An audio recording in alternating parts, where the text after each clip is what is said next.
I went to school. I walked to school since I was 6 years old. When my father's coachman came, sometimes they gave me a lift, and I felt very proud being able to. Papa didn't have a car because he was not a communist. And then famine came, and the only way I survived, because my father's workers that came from villages to work for him would bring us milk, would bring us things that were not legal. What did your father do? He was he was an engineer of roads and bridges and things like that. Who came to you to tell you that life was going to change? Ilya. Ilya was Papa's youngest brother. And Mama helped him because he didn't want to go to the university.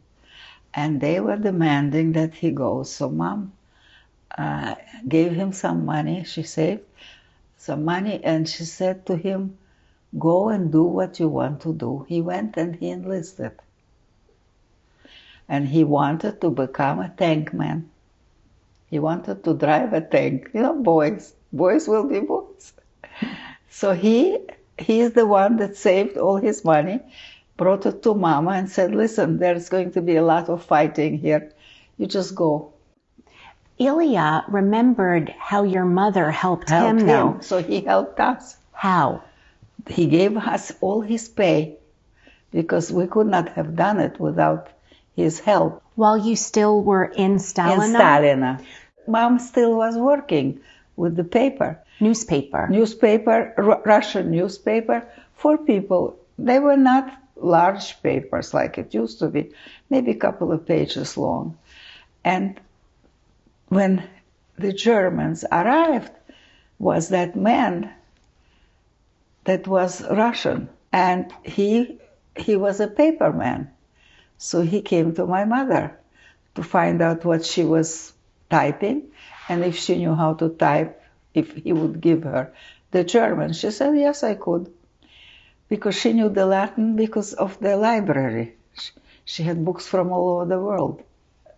So this man, Filip Filipovich, I think was his name. Tell us, why was this man important? Because you were still in your home. He was important to the fact that he helped us to get out of Stalina. How did that happen? Tell us the story. Well, he provided, he knew that a certain amount of cars were going to get supplies, and they put us on one of the VWs. That's why we could take only 2 or 3 suitcases. And who left? Your mother, you? And Tanya, my sister. Mama sat in front with the driver, and the 2 of us in the back with the suitcases. And one was, by mistake, instead of ours, were Papa's. Where did you go when you got in this car with the 3 suitcases? We went across the river to Dnipropetrovsk. Where was your Papa? Papa was in the war. So he was incommunicado. We had no clue what happened to him. He disappeared in 1937 when the purges were on. And we sort of thought that because he was an engineer and he was building the road from Donetsk to Moscow, that he had something that they grabbed him. 1937 they were grabbing everybody left and right, and he was not a communist. Because of that was his downfall.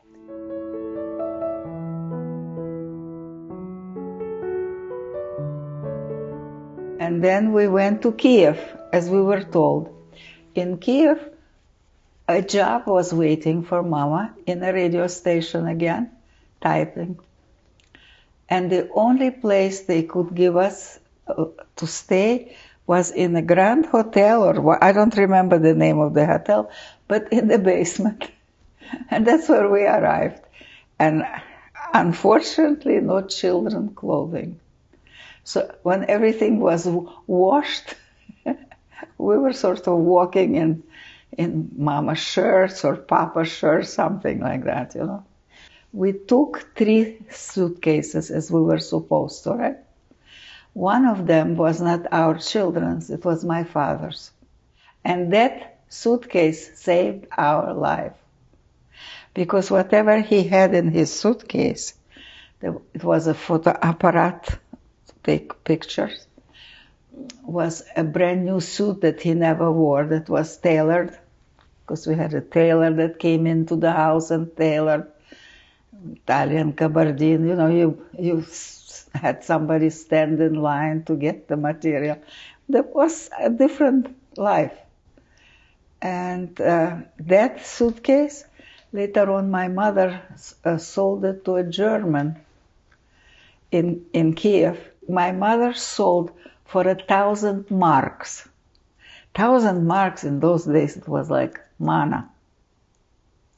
And when we got to Poland to live, that was the only thing that we had. And we lived off that. So you were in Kiev. Do you remember for about how long? In Kiev, probably 10 months, not long at all. Because that's when my mom, working in the radio. What were you and your sister doing until that point? You were just staying at home? We were just staying home all the time. Well, I could read, and I was teaching Tanya how to read. So that was all our entertainment. We had no books, we had nothing. So tell us about Fraulein Buchholz. Your mom met her. She met her because of the radio station, announcing whatever, I don't know. And she found out that Mama had 2 children. And who was this woman? This woman, she was, how do you call it, children's home director. The thing is, she had to join the party. She was never a party member, but she had to join. She never had time to put in, so she was sort of half illegal. We had to move again because the Russians were coming and the Germans were retreating. And we had to retreat with them now because Mom worked in their paper. But if she didn't work, we couldn't live, right?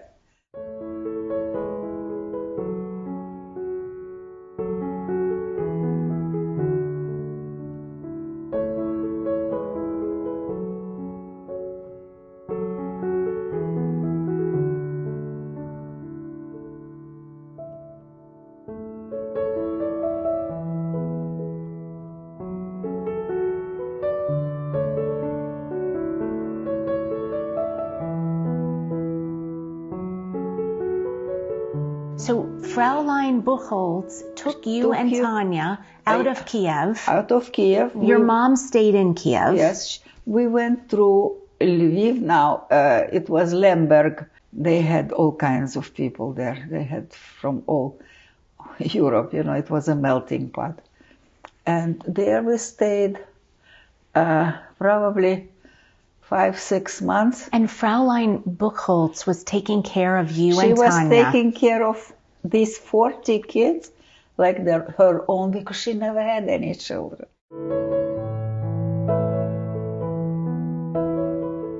And how long were you separated from your own mother? Oh, 2 or 3 years. Because as we were boarding the trains and going, we were supposed to go to Bavaria. But when we went, and we're not far away from Prague, that's where the train had to turn, going sort of around, it was stopped. And somehow we never went to Bavaria, but we went to Hanover. That's near Hamburg somewhere. It was a completely different scenario. But Mama knew that we were going to Bavaria. So when she got to Prague, there was no transport. So she made herself very light, what she could carry, a rucksack or whatever, you know, and very little. And she started walking and met a young woman, Inge, And from Prague, she started walking with Inge to the city of Landshut. We, in the meantime, were not allowed to go to Bavaria because of the trains being damaged. And we were sent to Hamburg. They drove us into a Gasthaus. Gasthaus is, where you go for a vacation, you stay 10 days and then you go home. So they gave us the maids' quarters, because 40 children. They gave us maids' quarters and we settled in, 2 in each room. The rooms were tiny, so we all slept on cots on floor. No food. They made us go into the fields, potato fields, to look for potatoes that were not picked, that were sort of, when they tried to gather them with the machines, some of it was left over. So if one of us would find a potato, it was like manna, and that was our dinner. And we went to bed, and then Fräulein Buchholz observes that a post of soldiers comes in. And this woman that gave us a piece of bread and the burnt potatoes she's observing it. She brings out schinken, hams, sausages, potatoes, salad, everything for these soldiers. And she watches it, and early in the morning, she wakes us up around 5 o'clock in the morning, because the truck was coming at 7, and she calls the big boys. We had 2 or 3 of them, they were boys. And she said to them, you just go down and break those locks. And we will go in and we will clean her out. And this happened. They broke, she slept, they broke the locks, and ham, cheese, candy even. I had a bag full of candy that I was carrying because I was already 11 or 12 years old, And we cleaned them out, and then we were put on the truck. The truck drove us to the station, and we were bye-bye. Never saw them again. And what was your next destination? Next stop, we came to a village where she was demented because she was a Nazi. The Brits came into that area. Where Mama was, were the Americans. Where we were British. And at that time, we were incommunicado. You couldn't go over there. What can Mama do? The only thing she could do was cooking.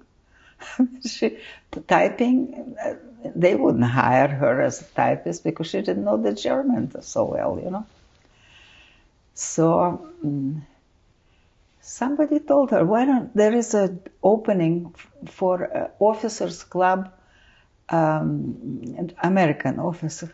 You will have all the food you want to eat, feed your family, and you will cook for them dinner. Mom went in, interviewed, they hired her. So she was cooking for American officers. And she was always crying. And one of them, he was from New Mexico. I don't remember his name, but he said to her, why are you crying? She said, because I lost my children. So he said, you have to start looking for them. But how am I going to look for them? He said, I will show you.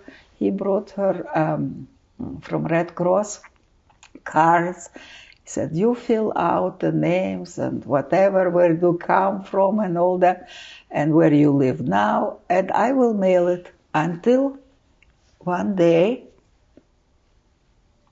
this Schaub officer, who became already a helper for Americans, and he was going to villages to barter some food for his family. And who does he see? Olga and Jenny working at the farms. He says, "What are you doing here?" He knew them from Russia. They said, "Well, we came by foot and we can't go any further. But I take you home." So he took them home to his wife and his mother-in-law. They had their own house. And those two girls and grandma had a room, well, maybe like this fireplace. There were two cots, and the girls slept one this way, one this way. This is your mother, her sister? Her sister and her mother. And they were reunited. With your grandmother? With my grandmother. Then... Where was that? That was in Landshut. Okay, still. Still in Landshut. And there, Mama, working for the officers' club, is looking for an apartment.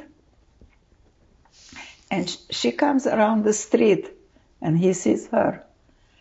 And he said, "Frau Sasha," because she's Alexandra, so they called her Frau Sasha. Your mother? My mother. "What are you doing here?" She said, "I work in the club." "Wonderful," he said, "now we're going to eat." He takes them to her sisters. But she continues crying that she doesn't have her children. And we're waiting. In the meantime, Fräulein Buchholz, Jabeln was the name of the little village that she came across. And she met a teacher. He studied in Britain and knew French. And she studied in America and knew French and knew English. So they were all trilingual and all that. And she was telling them that she has these two children. Would they like to adopt us for time being? Because she doesn't have any news about us finding. And they said they will gladly do it because they could never have children of their own. So he became Uncle Kurt, and she was Tante Hildegard.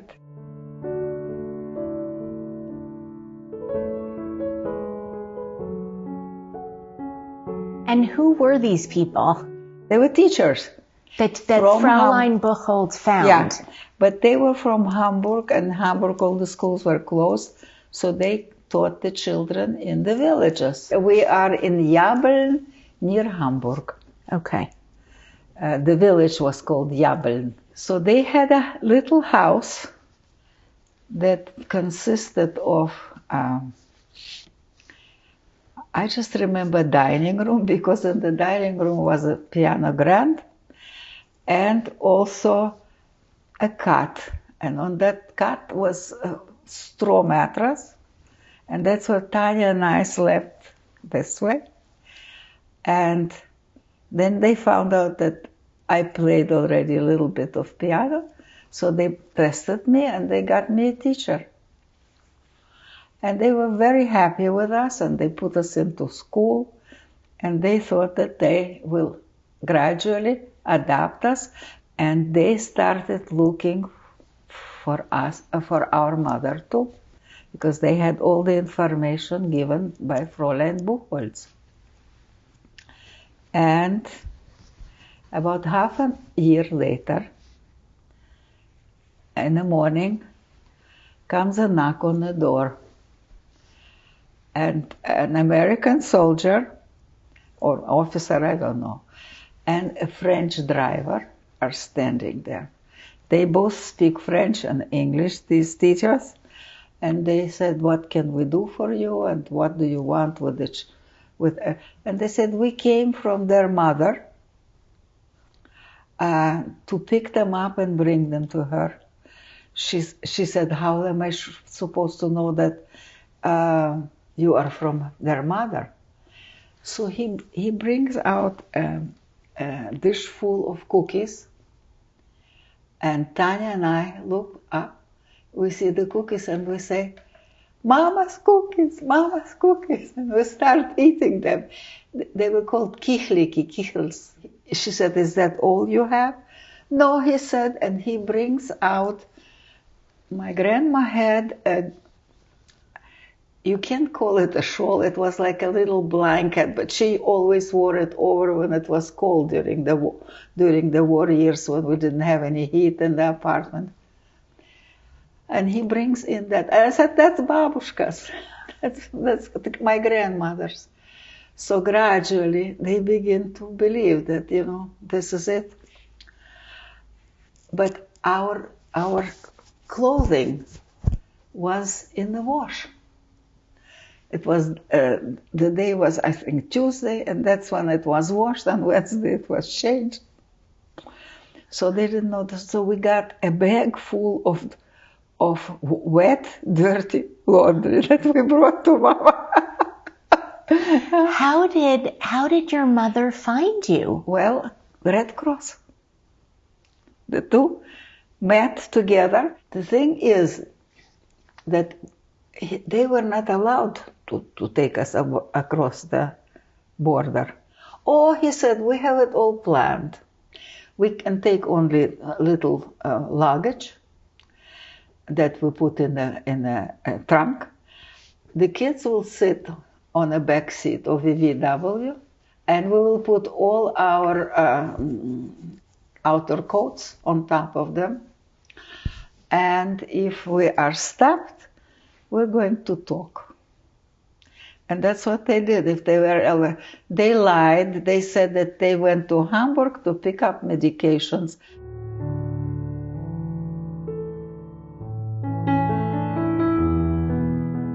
We went through all the stop signs and everything, and we came to Landshut, where when my grandmother, my mother, that officer that lived at my grandma's, Schaub, he took them all in. Remember I told you. So we arrived towards dusk. It was dusk. And we were brought in. It was sort of a basement room that they all stayed in. And I looked at my mother and I said, Mom, but you are so much smaller than I remember, because I got taller. And she didn't wear any high heels. She was, a plain cook. And Grandma and the two aunts were there, and we all sat and cried. And then normal life started. We were put into school, and life started. From Landshut we went to Munich, because first my grandma and the two girls went first to America. And the quota was ended. We were 3 people, and two minors and 1 worker. So they were not interested in us, because the minors meant trouble, giving them schooling and living quarters and all that. Nobody wanted us. So we stayed in Munich in a camp. I don't know for how long. So Mom found a job typing. I started to, I don't remember what, I started to type too, but very poorly, for International Refugee Organization. But one old lady took me under her wing. And how old was I? 18 or 17, I'm not sure. In the meantime, Grandma and the 2 aunts are in America already, right? And my aunt Zhenya, she was working in Horn and Hart. It's a coffee place. And she was washing the tables. And an old man came in every week, and he sat at the same place, and he always had a cup of coffee. And she knew him already, so she would bring him. And he said to her, what are you doing here?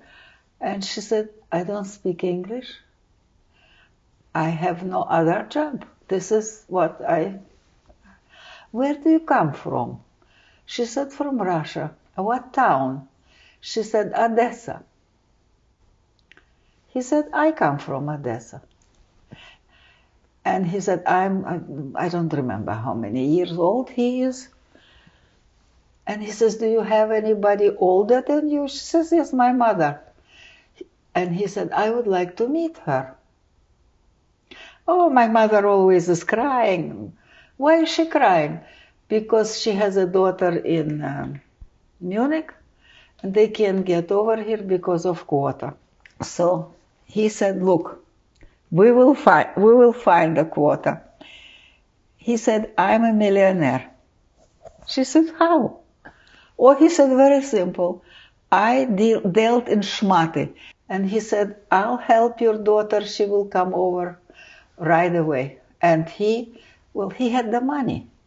So we came, not in transport, like they came in transport boats. We came luxury boat. We had no clothing to wear to dinners and everything. It was just ridiculous for us because we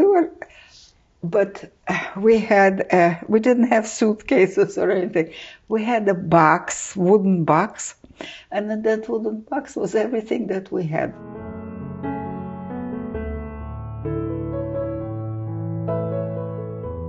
And this is how we arrived in America.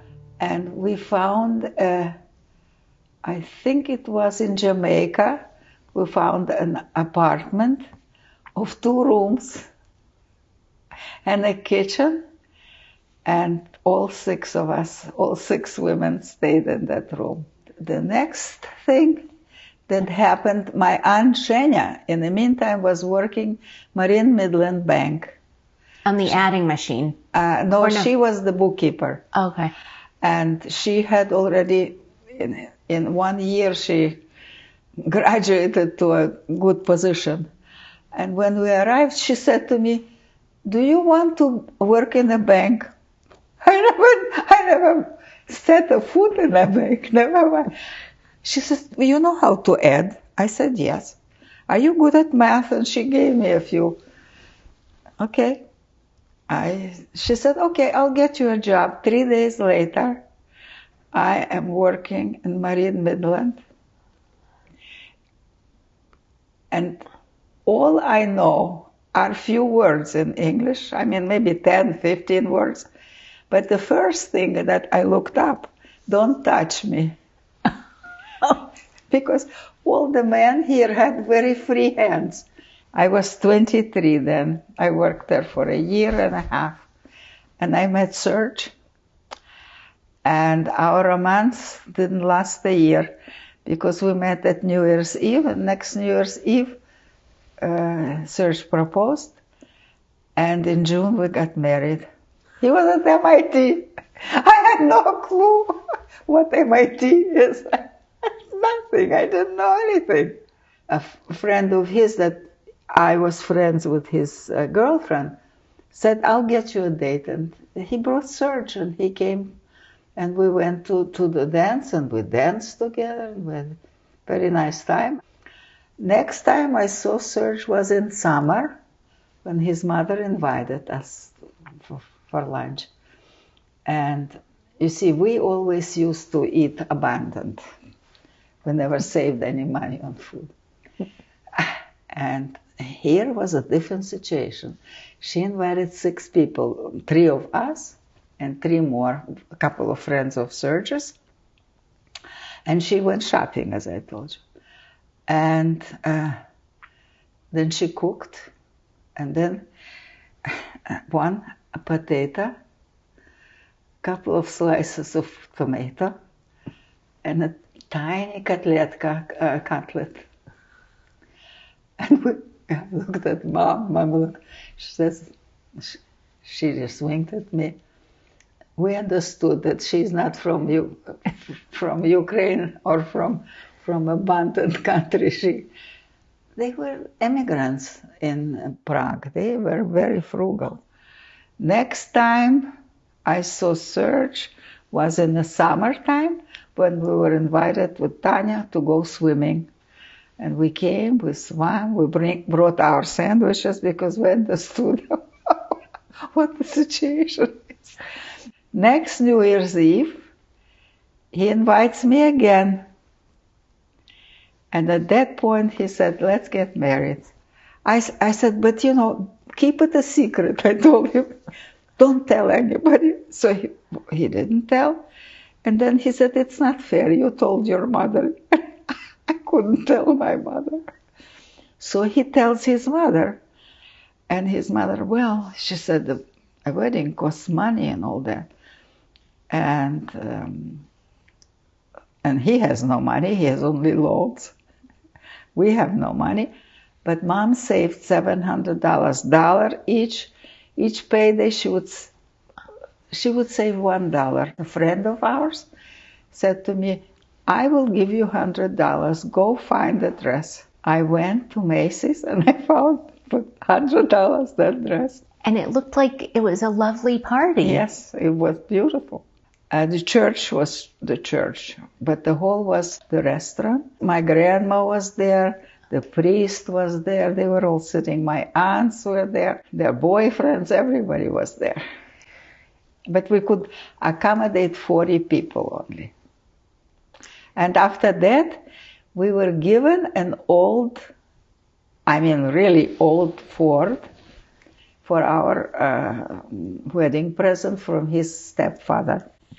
We got as far as Canada. And in Montreal, we just broke down completely. Just completely broke. But no, fear not. You will find some Russians. They will help us. Sure enough, my sister taught already. She had already a master's degree. She was teaching in Middlebury College. And she knew a professor from Montreal.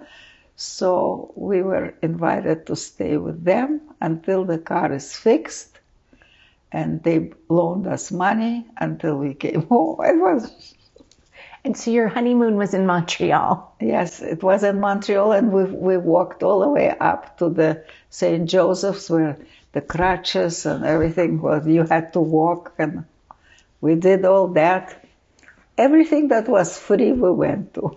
Natasha, I'm just thinking about your beautiful family, Peter and your 3 daughters, and their children. You have 8 grandchildren. So when they hear the stories that you're telling about your life, some of them don't even know it. So now they're going to know it. What do you want to tell them? What did you learn from all of this? For all of that you have to be kind to each other, love people, because people are great. It's true. It's true. I never had enemies, because if somebody didn't like me, I shied away and I never pushed myself on somebody. It's important.